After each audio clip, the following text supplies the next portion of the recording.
ஆண்டவராகிய இயேசு கிறிஸ்துவின் நாமத்தினாலே உங்கள் யாவருக்கு அன்பான வாழ்த்துக்கள். மற்றொரு காலை பொழுதில் உங்களை சந்திப்பதில் மிகுந்த மகிழ்ச்சி. இந்த நாள் ஒரு இனிய நாளாய் உங்களுக்கு அமைவதாக. இன்றைக்கு நான் உங்களோடு சொல்லப்போகின்ற கர்த்தருடைய வார்த்தை சங்கீதம் 103:5 முன்வைக்கிறேன். உன் கழுகுக்கு சமானமாய் உன் வயது திரும்ப வாழ வயது போலாகிறது. கழுகுக்கு சமானமாய் உன் வயது திரும்ப வாழ வயது போலாகிறது. என் அன்புக்குரிய சகோதர சகோதரிகளே, காலையில் எழும்பும் பொழுதே சில விதமான சலிப்பு தன்மைகள், என் வாழ்க்கையில் ஒரு மாற்றம் இல்லையே, என் சரீரம், என் உடல் அல்லது உடலில் காணப்படுகிற வியாதிகள், வாதைகள், பலவிதமான பிரச்சனைகளினாலே நான் சோர்ந்து போயிருக்கிறேனே என்ற வேதனையோடு இந்த நாளை ஆரம்பித்திருக்கலாம். கர்த்தர் உங்களோடு பேசுகிற வார்த்தை என்னவென்றால், கழுகுக்கு சமமாய் உன் வயது திரும்ப வாழ வயது போலாகிறது. என் அன்புக்குரிய தேவனுடைய பிள்ளைகளே, ஆண்டவராகிய கர்த்தர் நம்மை பலத்தினால் இடைகட்டுகிறவர். சோர்ந்து போகிறவனுக்கு அவர் பலன் கொடுத்து, சத்துவம் இல்லாதவளுக்கு சத்துவத்தை பெருக பண்ணுவேன் என்று சொல்லி அங்கே ஏசாயா 40 மிக தெளிவாக 28-29 வசனங்களை சொல்லி கொண்டு போகிறார்.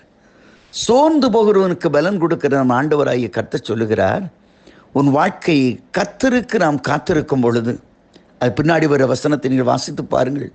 கர்த்தருக்கு காத்திருப்போர் புது பலன் அடைந்து கழுகுகளைப் போல சட்டைகள் எடுத்து எழும்புவார்கள். ஒருவேளை கழுகுடைய சரித்திரம் நமக்கு எல்லோருக்கும் புரியும். வயதான கழுது தன்னை பறக்க முடியாத நிலைமையில் ஒரு கண்மலையின் சிகரத்தில் போய் உட்கார்ந்து விடும். மலைக்கு உச்சியில் போய் உட்கார்ந்துடும். அது பயங்கரமான சரத்திலிருந்து ஒரு விதமான லிக்விட், ஒரு ஃப்ளூயிடு தோன்றும் பொழுது அந்த சரம் முழுவதும் துர்நாற்றம் எடுத்து அந்த சரீரத்தில் ரோமங்களெல்லாம் கீழே விழுது ஆரம்பித்து விடும்.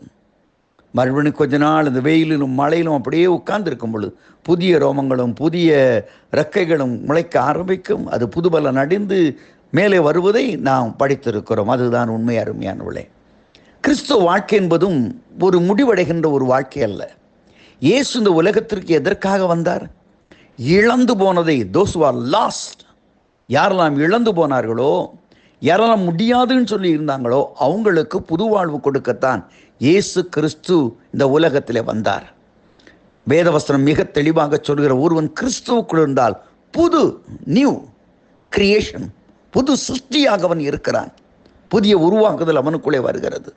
என் அன்புக்குரியவர்களை, அக்கிரமங்களினாலும் பாவங்களினாலும் மறைத்து போயிருந்த உங்களை அவர் திரும்பவும் உயிர்ப்பித்தார். இன்றைக்கு கிறிஸ்துவனுடைய வாழ்க்கை என்பது, கிறிஸ்தவ ஜீவியம் என்பது ஒரு புதுபலன் அடைகிற ஒரு வாழ்க்கை. இன்றைக்கு ஒருவேளை சோர்ந்து போயிருக்கிறாயோ, கர்த்தர்களிடத்திலே சமூகத்தில் வா, உன்னை பலப்படுத்த. எந்த இடத்துல நீ சோர்ந்து போனாயோ, எந்த இடத்துல தோய்வுற்று இருக்கிறாயோ, உன்னை மறுபடியும் புதுப்பித்துக் கொள்ள ஆண்டவரால் முடியும், புதுப்பிக்க ஆண்டவரால் முடியும். இயேசு அதற்காகத்தான் இந்த உலகத்தில் வந்தார். சோர்ந்து போன மக்களை, நம்பிக்கையற்ற மக்களை, இனி வாழ்க்கையே இதுதான் என்று சொல்லி, நிர்கதிதான் என்று சொல்லி இருந்த மக்களை உயிர்ப்பிக்கும்படி தான் அந்த உலகத்துக்கு இயேசு கிறிஸ்து வந்தார். உலர்ந்த எலும்புகளை உயிரடை செய்த என் ஆண்டவராகிய கர்த்தர் உனக்கு ஒரு புதுவாழ்வு கொடுக்க அவர் போதுமானவராய் இருக்கிறார். இன்றைக்கு எதை நினைத்து நீ வேதனையோடு இருக்கிறாய்? என்னுடைய எதிர்காலம் என்ன? எனக்கு யார் இருக்கிறார்? எனக்கு யார் ஆதரவு என்று சொல்லும் பொழுது கர்த்தர் தம்முடைய கரத்தை நீட்டுகிறார் அல்லவா? இதோ நான் இருக்கிறேனப்பா. மலைகள் விலகினாலும் பர்வதங்கள் எரிபென்றாலும் என் கிருபை உன்னை விட்டு மாறாது. ஆண்டவராகிய கர்த்தர் உன்னை அரவணைத்துக் கொள்ள, ஒரு புதிய ஜீவியத்தை கொடுக்க, ஒரு இனிய தொடக்கத்தை கொடுக்க உன் பக்கத்தில் உண்டு. அவருடைய கரங்களை பார். உன்னை அணைத்து கொள்ள, உன்னை சேர்த்து கொள்ள அவளாய் துடிக்கிற அந்த அழைப்பை நீ ஏற்றுக்கொள்ள. இந்த நாளிலே, ஆண்டவரே, இன்றைக்கு உடைய சமூகத்தில் வருகிற ஆண்டவரே, என்னால் என் வாழ்க்கையை புதுப்பித்துக் கொள்ள முடியும். கழுகை போல நான் புதுப்பித்து ஒரு புதிய மனிதனாய் நான் வாழ விரும்புகிறேன். அதைத்தான் அந்த சங்கீதம் ஆரம்பிக்கும் பொழுது, என் ஆத்துமாவே நீ கர்த்தரை ஸ்தோத்திரி. இருதயத்திலே ஆண்டவர் ஆராதிக்கப்பட ஒரு தெய்வனாக மாற வேண்டும். என் முழு உள்ளமே, முழு சிந்தையே அவரையே ஸ்தோத்திரி. என் முழு சிந்தையும் அவரை ஆராதிக்கட்டும். ஏனென்றால் அவர் செய்த சகல நன்மைகளையும் மறவாது நான் நினைக்க வேண்டும்.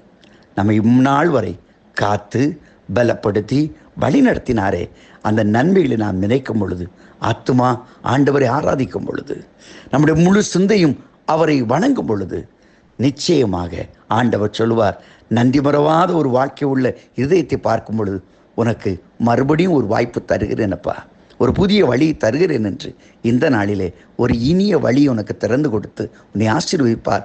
புதிய வழிகள் உனக்காக திறக்கப்படுகிறது. இன்றே நீ காண்பாய். ஆமேன், ஆமேன்.